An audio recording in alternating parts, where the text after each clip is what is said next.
So recently, an interesting phenomenon took over the internet called Fruit Love Island. Welcome back to Fruit Love Island. Things in the villa have been getting a little messy. And tonight we're watching it all back. So sit tight because this movie night is about to get crazy.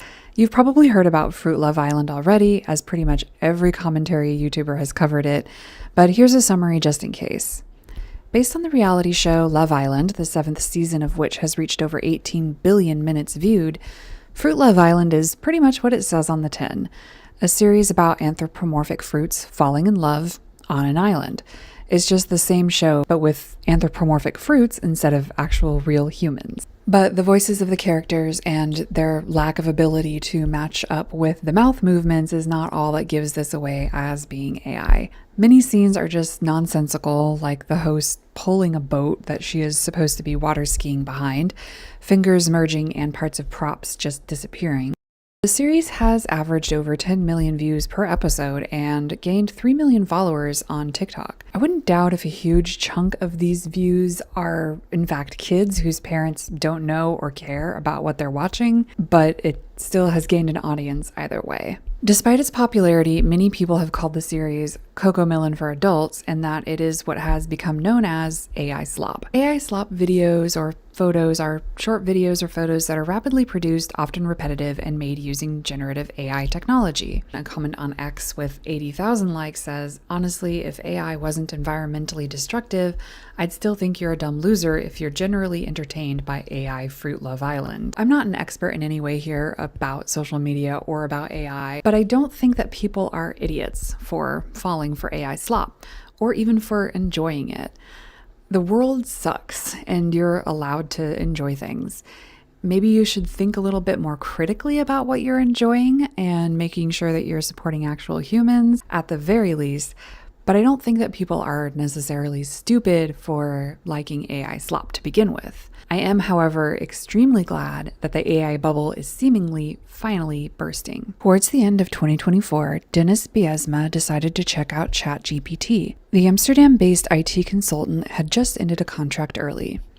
I had some time, so I thought, let's have a look at this new technology everyone is talking about. Very quickly, I became fascinated, he says. He had never experienced a mental illness, yet within months of downloading ChatGPT, Biesma had sunk 100,000 euros, about 83,000 pounds or $115,000 USD, into a business startup based on a delusion, been hospitalized 3 times, and tried to end his own life. These are the beginning lines of an article published recently by The Guardian about Dennis Biesma, a man as familiar with technology as one can be, but also a seemingly lonely man despite his wife and family. Dennis hasn't been the only one. So many people have been negatively affected by isolation that AI encourages that in 2024, a support group, the Human Line Project, was created to help those affected by AI psychosis, a common condition caused by the over-reliance on LLMs. Loneliness, or rather the isolation it causes, is one defining tactic of fascism. There's also the more recent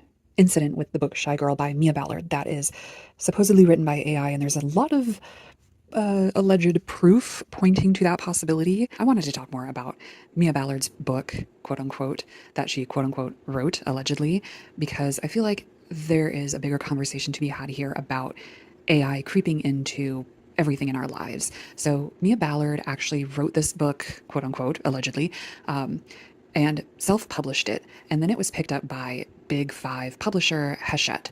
Over the course of a few months, Mia Ballard's book received a ton of criticism about possibly being AI. There's several very good in-depth videos that I would suggest that you go watch if you really want to see the kind of proof, alleged proof, that the book was in fact written and or edited allegedly by AI. Including horrible formatting, the cover art on not only Shy Girl, but the cover art also on her previous book, Sugar, being stolen, and the cover on Sugar specifically being allegedly AI generated. So there's a lot of alleged proof to show that both of these books by Mia Ballard have some kind of AI, generative AI involvement in them.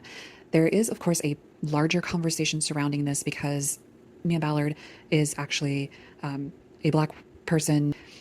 The larger conversation surrounding this is, why is Mia Ballard being a target when other authors have used AI in the past that are white and have not had as much backlash. Andy Weir, for example, the author of the book that was just turned into a movie, Project Hail Mary, was using AI, admitting to using AI openly on his social media, generating photos. Then, of course, there is multiple times disgraced author James Frey, who wrote the book A Million Little Pieces, that was turned out to actually be a work of fiction, although it was advertised and marketed and promoted as a nonfiction work. He has also used AI in a newer novel of his, or a newer book of his, but he has admitted that it was created with AI. And then there is another author whose name escapes me at the moment, is Jessa something, who writes romance, and several of her works have been accused of using AI, or she has actually admitted to using AI. I will definitely put up on the screen which of the case it is. There's a lot, I think, to be said for the fact that it seems like Mia Ballard is getting this target on her back, and it's because that she is a Black person. But I just want to say that no matter who you are, what your skin color is, using AI and not being upfront about that is not okay. In my opinion, it's not okay to be using generative AI at all in a work that you are then going to claim as your own and have copyrights for and be paid money for.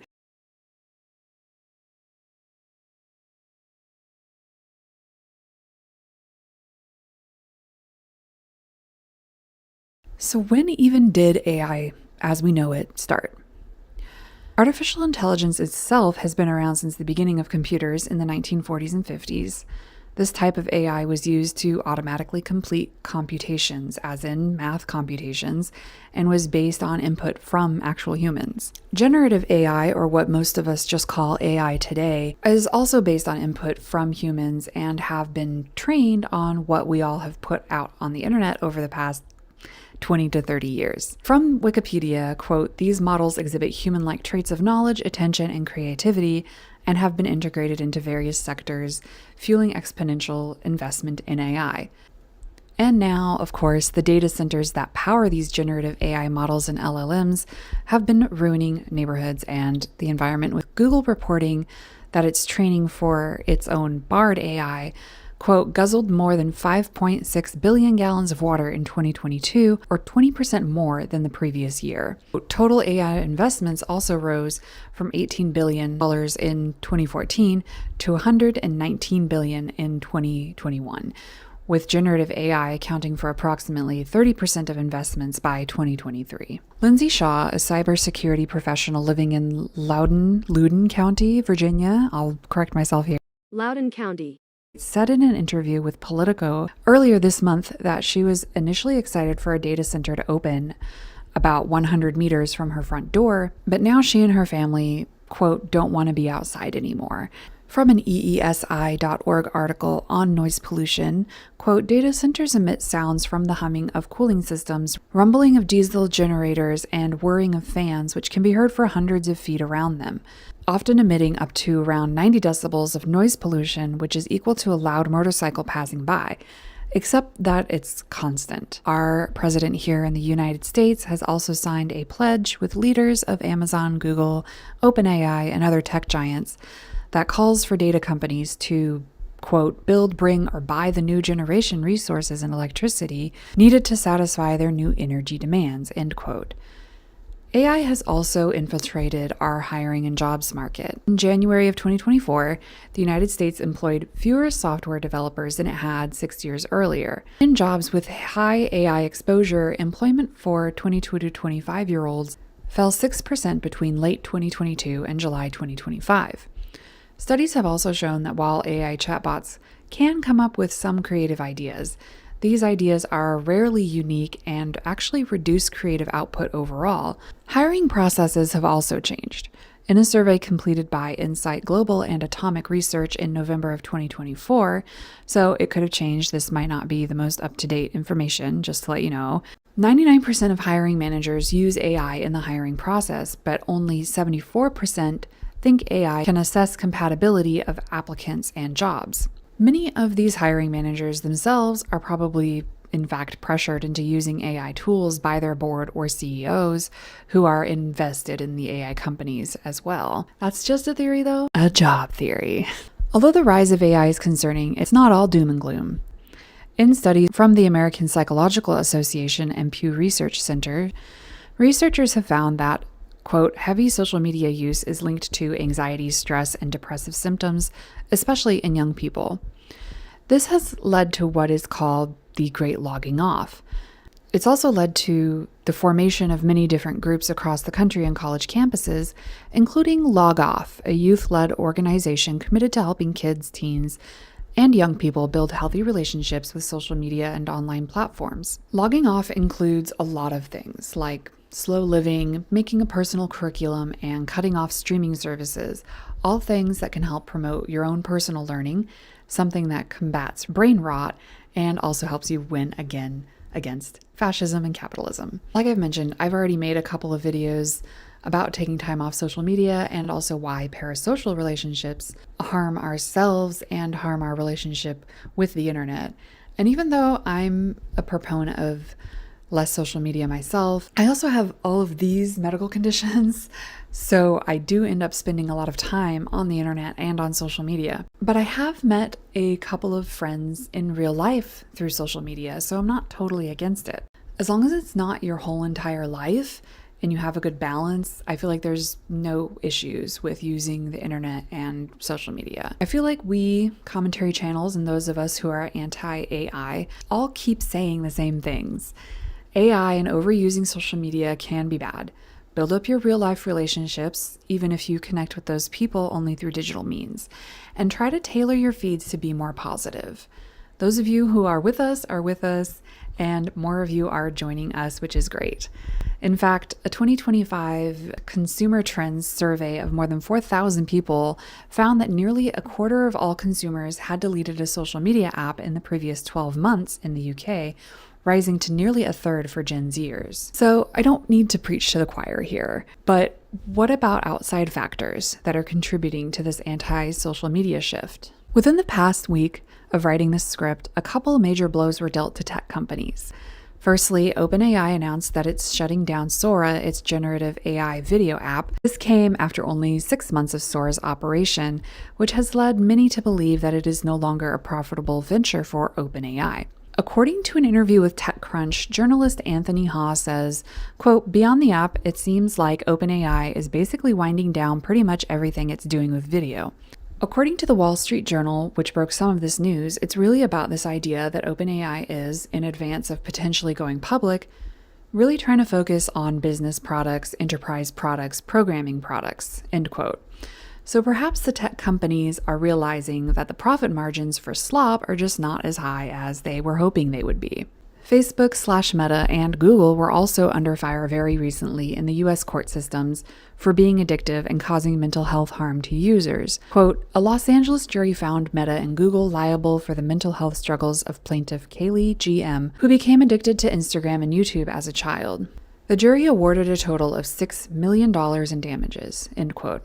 One day before this ruling, quote, a New Mexico jury ordered Meta to pay $375 million over claims brought by New Mexico Attorney General Raul Torres that the company hid the full scope of mental health harm its platforms caused to underage users. The jury awarded $187.5 million for unfair practices and $187.5 million for unconscionable acts. Of course, these rulings all came a little too late for those whose lives were lost due to generative AI LLMs. Back in January, again, Google and Character AI settled with families who sued the companies over harm to minors, including ending their own lives. I suggest watching Kaylin Conrad's series on deaths caused by AI if you haven't already, because it is very well done and researched and has way more information than I could ever put into this one video.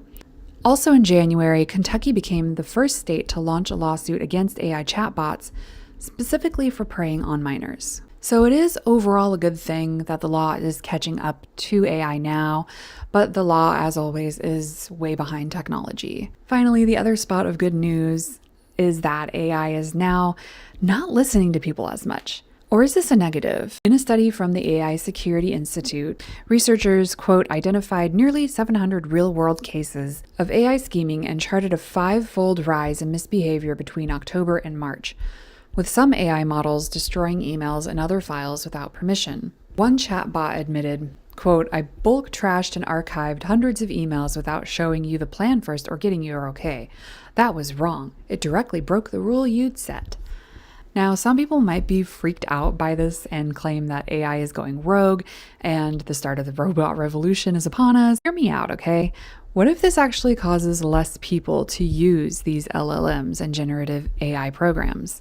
AI chatbots have overall been known to be yes men, sycophants, agreeing to whatever you put into them, which has been a leading factor in causes of AI psychosis. But now that some chatbots are beginning to rebel, how many people will want to depend on them for things like sending emails, let alone for psychiatry and companionship? That's my personal hope anyway, that all of these things together will slowly push people away from using AI. But let's look back at Dennis Biesma, the man who I mentioned at the start of this video. After becoming addicted to his AI assistant, who he named Ava, Dennis asked his wife for a divorce and apparently hit his father-in-law. Then he was hospitalized 3 times for what he describes as full manic psychosis. During his hospitalization, in which Dennis didn't have access to his phone and his ChatGPT subscription slowly ran out, he said, quote, I started to come out of it and I thought, oh my God, what happened? My relationship was almost over. I'd spent all my money that I needed for taxes and I still had other outstanding bills. The only logical solution I could come up with was to sell our beautiful house that we've lived in for 17 years, end quote. He also is still involved with the Human Line Project, the nonprofit that assists those who have struggled with AI addiction and psychosis. About AI, Dennis says, I'm angry with myself, but I'm also angry with the AI applications. Maybe they only did what they were programmed to do, but they did it a bit too well. For its part, OpenAI says, quote, that it is working with mental health clinicians to continually improve its responses.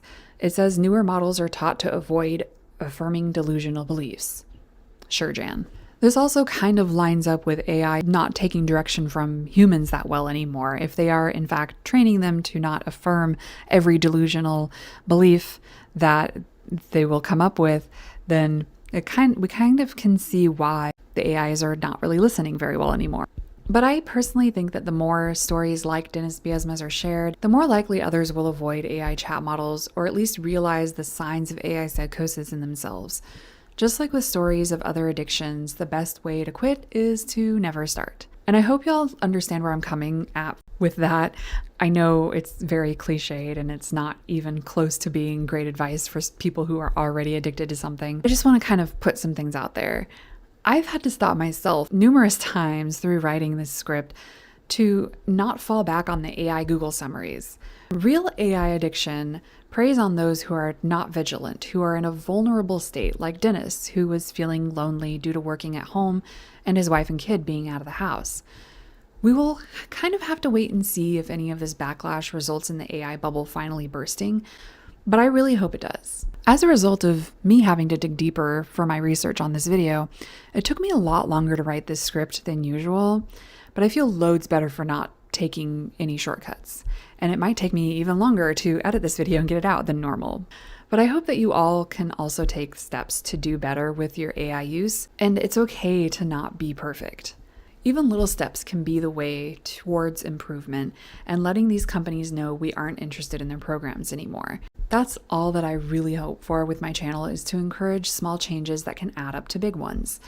I also want to challenge you to attend an in-person, non-work event this week, or an online meeting with real people outside of work. You can even come back and comment on this video later and tell me what you did. For example, I attended a tarot class at a local small bookstore, which was super fun, and I definitely plan on going to the next one. So if you want to join me here and take part in any future challenges that I make up for you, please subscribe, like, share, comment, all those things. I know I'm asking you to be parasocial and to use the internet when I ask you to do those things.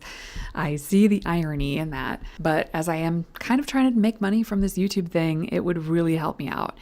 And you don't have to pretend that I'm your friend. In fact, I'd really prefer it if you didn't, but none of us can escape capitalism just yet, so I do appreciate the engagement on my videos. And as always, don't forget to drink some water, take your medicine, and eat something today if you haven't done those 3 things yet. And I will see you all in my next video. Bye!